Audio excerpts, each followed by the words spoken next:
How's it going, everybody? Another Two with Andrew. Now, today we're going to be doing something a little different because I don't have a screen to share with you guys today because I want to talk about something that's going on with the current environment. Right now, we're just still seeing just multiple offer situations, a lot of things happening, and a lot of buyers are asking for things that we as Texas realtors are not allowed to do. Now, New Mexico, whole different can of wax, different rules, what can and can't be done. And what I'm talking about right now is escalation clauses.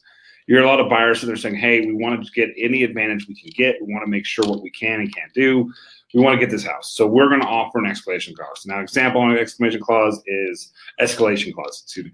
An example one would be buyers willing to pay $1,000 more than any other offer out there. Okay, now it sounds great. It's just guaranteeing that my buyer is going to get this deal. There's just two problems with that. One, it just sets yourself up for some huge liability. And if I'm a listing agent and I see that offer, I'm probably going to make sure I get another offer pretty close to pretty higher so we can get that. Two, it's prohibited by TREC. It's not allowed. We cannot do that. We're not allowed to write those offers.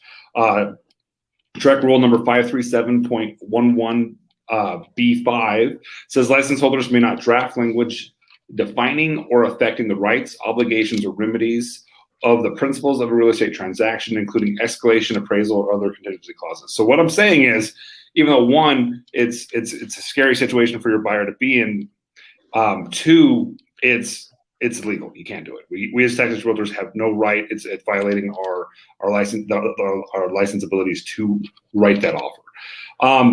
If this happens, and if you see this and your buyer's wanting on, just tell your buyer, hey, just give me your biggest and best offer. Let's not mess around. Let's not play games. If you're willing to pay $1,000 more than anybody else, just give me what you're willing to pay, and let's move on and continue on with our lives. It's just a much cleaner way to do it.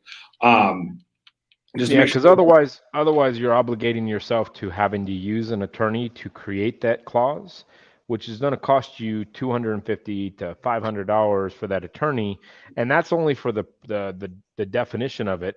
And then you got to get both parties to agree upon it anyway. So then there's going to be the question as a listing client. Okay, an escalation clause comes in from an attorney and from a buyer. Now I need to recommend to my selling client that they need to have an attorney review this too, because I can't give definitions of law.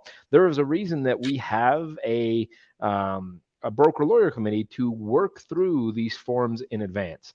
Texas has not filled it out yet. Now, this may be different whenever we go back through form revision, but the answer is right now, Texas does not have a form to accommodate for escalation. And I've seen these written by agents all too often, and it's a danger. And I wanted this to be kind of a focal point, because people tend to not know what they don't know, right? And that gets them in trouble.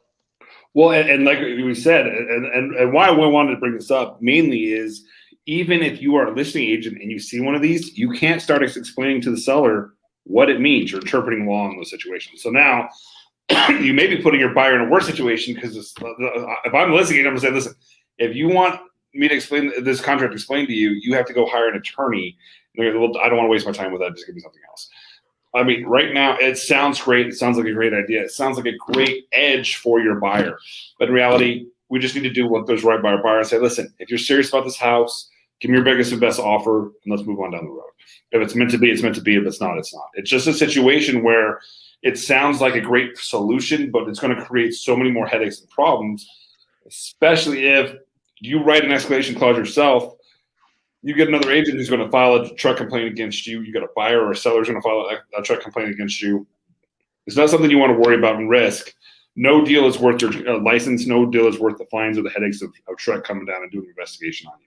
So making sure that we talk about this, I think, is extremely important, because I don't want you to be – if a buyer comes to you and says, hey, I want to do an escalation clause, if you haven't done the research or know what you can and can't do, and you're saying, okay, sure, let's write something up, bam, you just broke the rules. And I don't want anyone breaking the rules. That's why we do these classes. That's why we try to make sure people know what's going on. And it sounds great. If we can't prove an attorney was hired and wrote this escalation clause and it was not you, you can get in some serious trouble. Yeah, I mean, and this comes down to lots of different things. We guys, just as Andrew and I live in the Texas Association of Realtors, or Texas Realtors as they now call it, in their legal FAQ, because in their legal hotline, they address these conversations often. And if they've created an FAQ or a frequently asked question for this topic, that means that it's prevalent enough that it has been asked, and that they're trying to, get you from getting in trouble by doing these things. Guys, we cannot state and we cannot practice law. And this is why Andrew consistently, I've heard it over the last 15 years so many times, if I got a nickel for it, I'd be wealthy, because he tells you specifically, do not touch special provisions. There's no need. And too much That's risk. it. Yeah, and us as real estate agents need to realize that if there is a form provided, then we must use it unless both parties agree to not use it. But we, as our obligation as real estate agents, we have to use it, or we have to present the use of it. We cannot just on our own behalf come up. This is why a builder can use their own contract, because they are creating this contract and having both parties accept it. We as agents, when in a transaction, need to encourage and use the forms provided to us by the broker lawyer committee. Well, and the scary thing with special provisions, we talk about that, and I talk about it all the time. I think my answer is never, ever, ever, ever, ever write in it, because it says very clearly, if you write anything in there that there is a addendum available for, you've violated your licensing act. It's just so easy to write something that can get you in trouble. There's no reason for it. There's no need for it. If it comes to the point where you need it, definitely go to your broker, talk to them, find out what you can and can't do. But this is escalation clause is one of those things, and I even talk about it a lot. It's like this isn't my what is the word they like us to use? Our what word am I looking for? Where my level of confidence, my expertise or confidence or knowledge, because it shouldn't be, because it's practicing law. I'm not allowed to. If I'm sitting there telling you I know everything about escalation clauses, it's probably a problem, because that means I've done them enough to know how to do them well, and I'm not allowed to do them. If I'm sitting there as a broker saying, hey, let me tell you how to do escalation clauses, it's a really quick, easy way, I'm violating the Texas Real Estate Commission, and I don't like to do that. It's not a fun feeling. I bought a bicycle from Shrek Bicycles once, and it was the worst decision of my life, because they actually called me one time just to see how I was doing. But when I get a call saying, hey, this is Dave from Shrek, I have a mini heart attack and a little bit of a stroke. It's something as a broker, Shrek doesn't call you just to see how you're doing and make sure your day's going well. And it's just one of those things where you've got to have that understanding and knowledge. And my fear is, so many times buyers are so worried about getting this win, they're going to go to an agent and say, hey, I'll write up an escalation clause. And if you are not aware that you are not allowed to do that, you might do that. And if you do that, I don't want to see it. Yeah, and they hear it from other states. Other states do have forms that allow for escalation, and that's great. If a state has distributed a form that has it, fantastic. Use it to the best of your ability. Just be cautious in understanding that Texas has not issued this yet. Right. And I say the word yet because they may, but they haven't done it yet, and therefore you do not create that language. If the buyer comes in with an attorney and wants to do it, then that raises a whole other question, a whole other obligation on your part. But don't participate in legal verbiage, because the thing is, with the Texas Real Estate Licensing Act, if they've written it down, it's pretty easy to get in trouble. And when it explicitly states, do not do this, don't do it. That's pretty simple. I mean, it would seem that it would be simple, at least. And that's the thing. The majority of issues that I think people get in trouble for, as they say, the road to hell is paved in good intentions. We so many times, so many of our issues and mistakes is we're just trying to do something right. And I try to teach people all the time, don't go on a roof. Don't start checking roofs. Don't start checking utility connections. Don't start checking light switches. It's not your job. That's not what you're supposed to be doing, because they're going to remember expertise. Yeah, don't speak to expertise. You are not an expert on HVAC. You can say, in our experience, this has happened, but I would suggest, this is why inspectors always say, when they don't know, we encourage a licensed professional to come out and double check. Absolutely. Why do they do that? It's CYA, guys. We're in a business where if we lose our license, we lose our income. Don't put that at jeopardy. No, absolutely. And that's more. I mean, I have been in situations where I've seen another agent pull out a gauge checking the electricals, and I'm like, what are you doing, you psychopath? Because the buyer or the seller or whoever they're working with is going to remember they touched and fiddled with those electrical, and that's a scary thing. And as far as I'm concerned, I'm going to tell someone very clearly, hey, listen, I am not an expert at roofs. I'm not an expert at construction. I'm not an expert on electrical. I'm not going to pretend to tell you what it is, what it's worth. We're going to hire a contractor to give us a quote. I'm not going to tell you it's going to cost a blank amount of dollars because I don't know. I'm not going to pretend to know, and I don't want to say 500 and it's 1,500, and now, well, you told me 500. Where's 1,000 coming from? Yeah, guys, listen, things happen at listings, right? Andrew was walking in a listing one time. Based on his height, he walked through, knocked a sconce off the wall. Right? Yeah. There was no, that's not even a preventable, right? That's not like Andrew could have been 6 inches shorter and this wouldn't have happened. That happens. Things happen.